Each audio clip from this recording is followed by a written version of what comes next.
Para algumas pessoas, o que está acontecendo em Israel é cumprimento de profecias. Mas a posição escatológica que eu tenho, que é o amilenismo, não considera mais Israel como tendo ainda algum papel dentro da história da redenção. Fique atento a essa parte do vídeo, pois eu estarei fazendo uma série de comentários aqui, justamente com base O que Deus tinha para principalmente fazer com os nessa judeus fala. e com a nação de Israel, ele já fez. Agora, o seu povo não é mais a nação de Israel, mas são todos aqueles, inclusive judeus, todos aqueles de todas as nações que creem no Senhor Jesus Cristo. Então, eu não creio que esses acontecimentos recentes em Israel eles tenham qualquer significado profético, porque o que havia de profecia a ser cumprida com relação a Israel, Deus já fez. Deus já fez. E agora nós vivemos no tempo da igreja, o povo de Deus, o único povo de Deus, composto de pessoas de todas as nações que creem no Senhor Jesus. Para algumas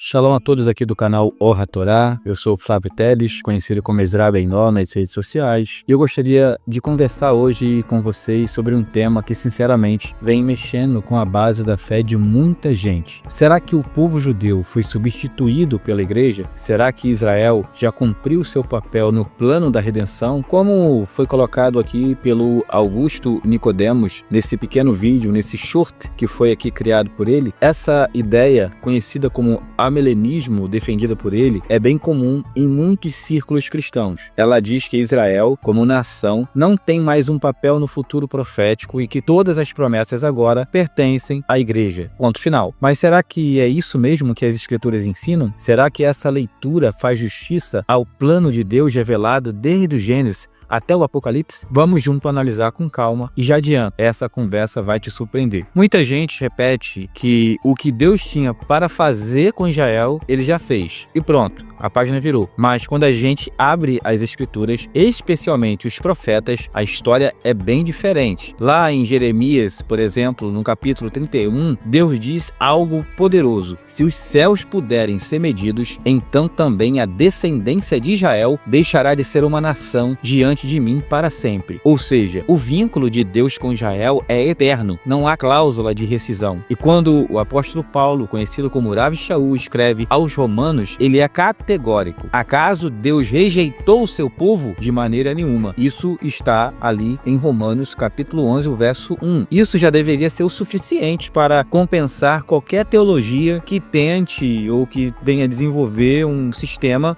onde venha colocar a igreja num plano exclusivo em detrimento de Israel. Outro ponto importante que pode ser encontrado e identificado na fala do pastor Augusto Nicodemos é o argumento de que a igreja agora é o novo Israel, que as promessas passaram para ela e que os judeus ficaram para trás. No entanto, Paulo, de novo, lá em Romanos capítulo 11, ele não fala de substituição, ele fala sim de enxerto. Ele diz que os gentios foram enxertados na oliveira de Israel, ou seja, o povo de Deus continua, segundo o capítulo 11 de Romanos, sendo Israel, e agora os gentios fazem parte disso sem arrancar os ramos naturais. Não é uma nova árvore, é a mesma árvore, apenas com mais galhos. Eu poderia, inclusive, falar com base nessa questão do enxerto, do conceito judaico de Ben Noa, o conceito de Gerim, de convertido, aonde você vai ver esses conceitos sendo desenvolvidos com base em textos bíblicos, aonde o judaísmo, né, ele vai propor e permitir a entrada do estrangeiro dentro da comunidade judaica, é claro, sem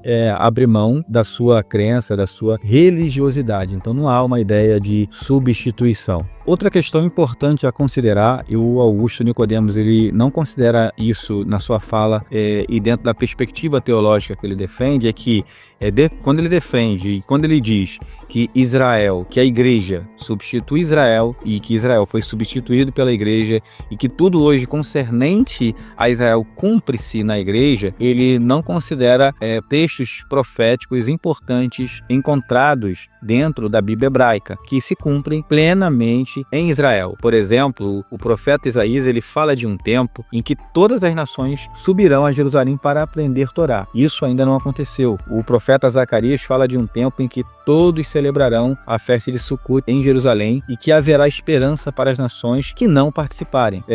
Fala de promessas físicas. Essas promessas, elas não são apenas promessas físicas, mas também são promessas geográficas, que envolvem um território, envolvem uma geografia, e escatológicas, porque apontam ainda para um tempo futuro. Então, quando ele diz, quando ele tem essa fala que a igreja, ou seja, que as profecias, ou que Israel, melhor dizendo, que Israel não é mais relevante dentro do cenário profético, como que fica esses textos? Seria, de repente, importante, né, para ele retirar as páginas dos livros que contêm essas profecias, pois senão esses textos se configurariam um problema teológico imenso na perspectiva teológica que ele defende. Outro ponto ainda importante a considerar com base na fala do pastor Augusto Nicodemos. Muita gente pensa que Yeshua veio fundar a igreja. É claro que quando eu falo aqui igreja, eu estou falando dentro de uma perspectiva cristã. A expressão igreja, dentro de uma perspectiva cristã, ela não existe dentro das escrituras sagradas,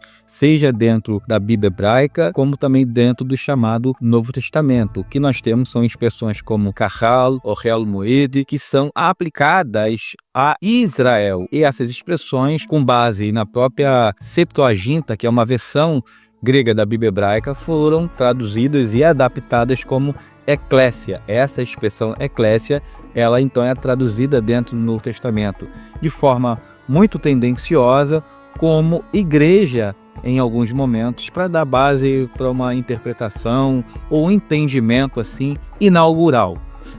No entanto, o próprio Yeshua, ele diz assim, lá em Mateus capítulo 15, o verso 24, fui enviado senão apenas as ovelhas perdidas da casa de Israel. E Yeshua veio para reunir e restaurar Israel.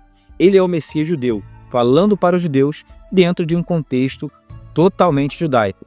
A igreja, como conhecemos hoje, só passou a existir como conceito distinto bem depois nos concílios.